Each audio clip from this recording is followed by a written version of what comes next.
You have Cancer placement, and everyone just tells you, oh, you must be soft, you must be sensitive, you must be sweet. Cancer in the body, the ribcage, has to protect the heart. The heart is the child. It's the life giver. The brain is the father. It's the highest.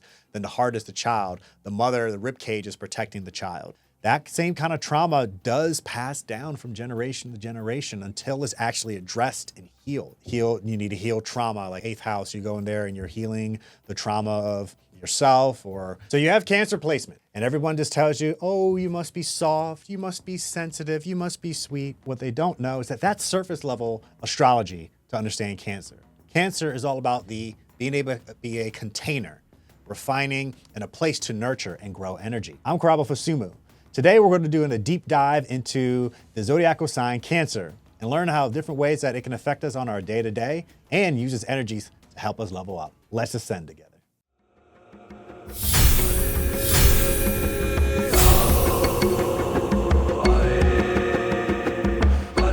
Cancer is the zodiacal sign that is cardinal water. What is cardinal? Cardinal in the zodiac represents initiating, signs that like to get the ball rolling, get things started. Cancer is the first sign in the summer solstice. The first sign, that means it initiates summer. Cancer is water.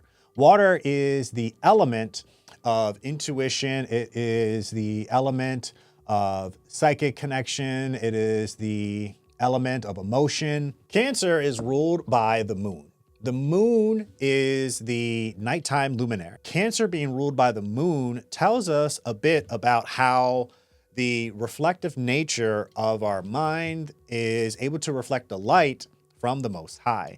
The moon reflects the sun. In the solar system, that is how it's able to illuminate light.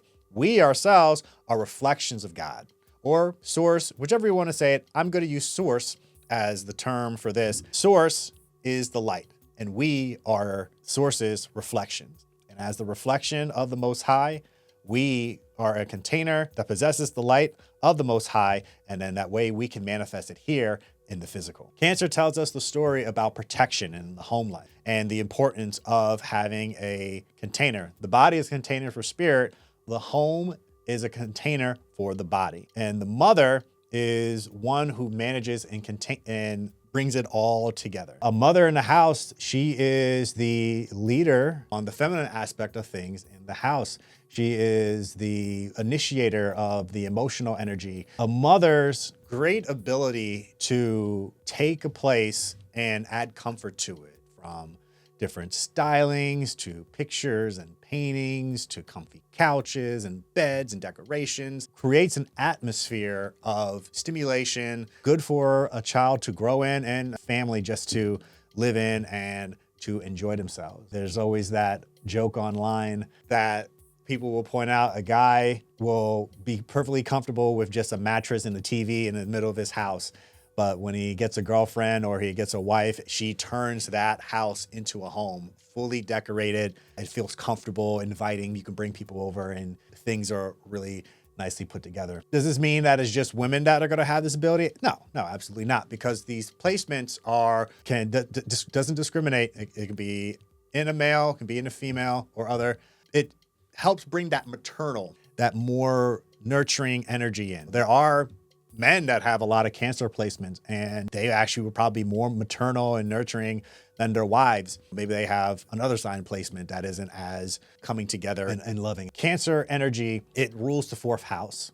And in the 4th house, it represents the home, your DNA and your roots, your ancestral connection. If you find placements or planets in this house, you'll also find that you'll find some connection of heritage from your mother's side of your lineage. Cancer is connected in the body to the chest and the rib cage, because on the chest, you also have the breasts. The breasts are life-giving. They give milk to the baby, is a source of food, life, and energy. It's a special bond that happens between a mother and a child.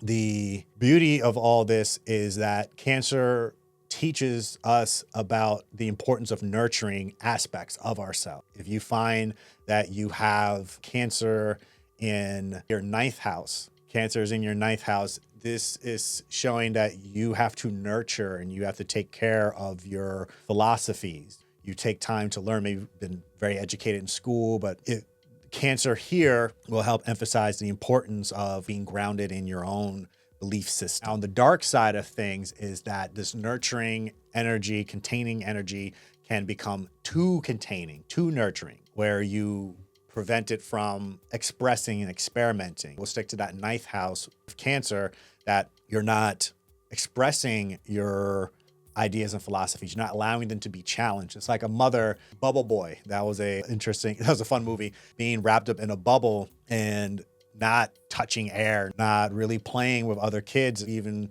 in that aspect, I'm not really expressing this aspect of myself. There are many different ways that you can even look at that. Going back into the fourth house, Cancer in the fourth house, Cancer in the body, the ribcage has to protect the heart. The heart is the child. It's the life giver. The brain is the father. It's the highest. Then the heart is the child. The mother, the ribcage, is protecting the child. In shamanistic cultures, they connect the crab, which is represented by Cancer. The crab represents the ability to connect with the spiritual and physical, because the crab can go from the water, which represents spirit, and come onto the land, which represents the physical. The crab's amazing ability, they tie it to mediumship. A medium is a person who has the gifts that can connect with those that are incarnate and disincarnate. We, as having physical bodies, we're incarnate. We're incarnated in this life. And a person who isn't, but their spirit, their soul, spiritual energies around, they're discarnate. Other animals that I connect with this energy is the turtle. The turtle shows how he takes his home. The turtle takes their home everywhere they go. Their home in the water or on land, they always have a home. You know, we always see in those cartoons when the turtle pulls their body in and protects itself from danger. But that's their home. That's their shield and their protection. Cancer tells us about how you yourself are your own home in your container. A lot of us will look externally, and that's all right. We do have to have an external physical home to house us and protect us. But our mind, our thoughts, and our emotions are housed within our body. Our body is the container and is the home for our spiritual energies, our emotion. When we don't take care of our body and we don't take care of ourself, and we don't show that care and compassion, then these parts of us don't feel at home. They feel lost, they feel disconnected, they feel empty. Cancer teaches us about nurturing and making sure that those parts of us are properly nurtured and cared. Another animal that I connect with this Cancer energy, and this one shows more about the growth of Cancer, where if you put something in the right environment, it can grow and it can flourish. We're going to talk about the tadpole becoming the frog. A tadpole, when initially it is a fish, it has gills and it stays strictly in the water. As the tadpole grows, eventually it evolves and it adds the extra parts, the arms and the legs, and it becomes a frog. It can swim in the water, it can be on the land, it can breathe air, it can be on it can do all that. But how could it do that? It did it because it stayed contained in a safe environment that allowed it to grow and to flourish. That's how you should look at Cancer. Is it creating an environment that you can evolve stuff? We'll go back to that ninth house. Are you putting your philosophies and the aspects that you want to nourish and grow, are you giving them a container for you to learn and to question and to be able to develop them in proper ways? Your relationships, Cancer's in your seventh house. Are your relationships that you are presenting, are you growing? Are they helping you grow and nurture, understand the aspects and importance of interconnectivity, whether business or marriage? These are incredible things that you have to think of. Your second house, if Cancer's in your second house, are you finding ways to nourish and protect and take care of your finances? Are you putting them in the right safe areas so they can build interest? These are different things that you could think of with your placements. Because Cancer is a water sign, and we had talked about mediumship, a lot of people think, I have Cancer placement, I'm automatically going to have super spiritual abilities. And to a point, yes, it's true. When you have more water placement, you are going to be able to have more spiritual connectivity. It's more in the psychic sense. In Western mysteries, we would point out that the innate gifts that you have, whether it be a little bit mediumship, intuitions that come in, these are more on the psychic level. And on the psychic level is the more lower level, and not lower as necessarily bad, but more lower that they come from our lower chakras, the lower energy points where, for example, more indigenous cultures who don't understand technology or have grown, they're more psychic in a sense because they're more in tune with nature. It's more connected and grounded here on the earth. When you start looking at the more higher levels of spirituality, these are the ones where you have to do a little bit more work and to evolve, because they deal more with higher spirit energy coming down versus coming from the lower and bringing it up. When you look at energy examples of men and women, they show in the more feminine body draws from below, and that represents how women or the feminine bodies are more able to be more in tune with their environment. This would make women extremely capable and sensing shifts in the room. This is where women a lot of times can have more of a better vibe. Now, don't get me wrong, there are plenty of guys who have these same abilities. I'm just pointing out on just the innate natural born with based off the physical bodies. Fourth house, the containment of your family history usually lies in here. And it's good. What I would challenge you to do is that you should take time to look into your family history. Learn about your parents, make a family tree, learn about different relatives. Sometimes DNAs and karmas and stuff. For example, maybe you had a parent or a great-grandparent that was in the military and they probably seen and experienced a whole bunch of craziness. That same kind of trauma does pass down from generation to generation until it's actually addressed and healed. There are plenty of spiritual scriptures, where, for example, even in the Bible, it says that the sins of the father will pass down from his generation to the next generation. I probably misquoted that, but this has been known for a long time. They have found also in science now that look at your DNA, they can actually find connections to past family members. Wait, I didn't develop that. No, that came from a past family member. This is a great thing to look at with Cancer too. Cancer, if it's in certain aspects, say for instance, your 12th house, or your 8th house, those ones would definitely say that the Cancer energy there requires healing. So you're going to be going there and nurturing,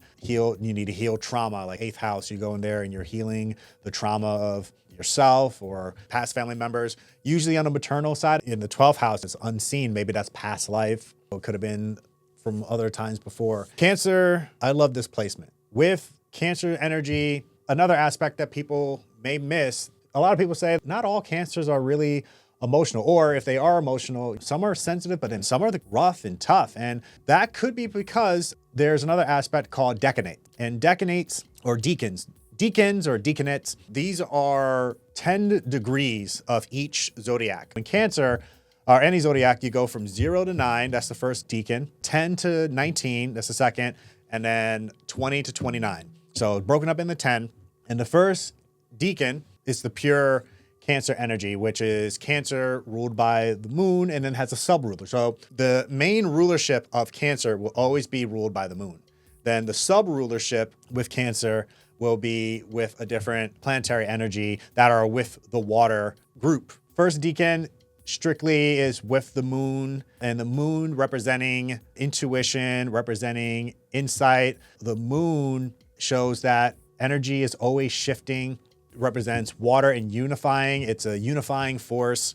Then you go into the second decan, which is ruled by Mars, which is represented by Scorpio. So on this part of Cancer, this is where a person could probably find themselves more like that warrior, that Cancer that's a warrior, a patriot, a soldier, one that will not only defend their home, but they'll defend their community. That is where you'll get that. Maybe that's where you'll find somebody who becomes more like that mama bear type of Cancer. And then you go into the third decan, which is sub-ruled with Jupiter and Neptune. And in this decan, you are dealing with the more mystical sides of Cancer. This may be the type of Cancer placement that has more mystical, more connection with their psychic intuition. When you look at your chart, I'd highly recommend look at what degree you're in. If you're within these different, maybe that might tell a little bit more of a story of why you are this type of way with this Cancer energy. I want to thank you all so much for joining me today and exploring a bit of Cancer and different ways that you could use its energy to help level yourself up.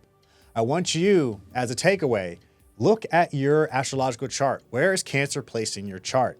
Is it in your first? Is it in your 10th? Is it in your fourth? Is it in your eighth? Take a look and see where in your life needs some more nurturing and care and containing. Aside from that, also look into your family history. It's important to understand where you came from, because without understanding where you come from, you have a rough time understanding where you are going. I'm Karabo Fisummu, and thank you all for joining me today. Let's keep ascending together.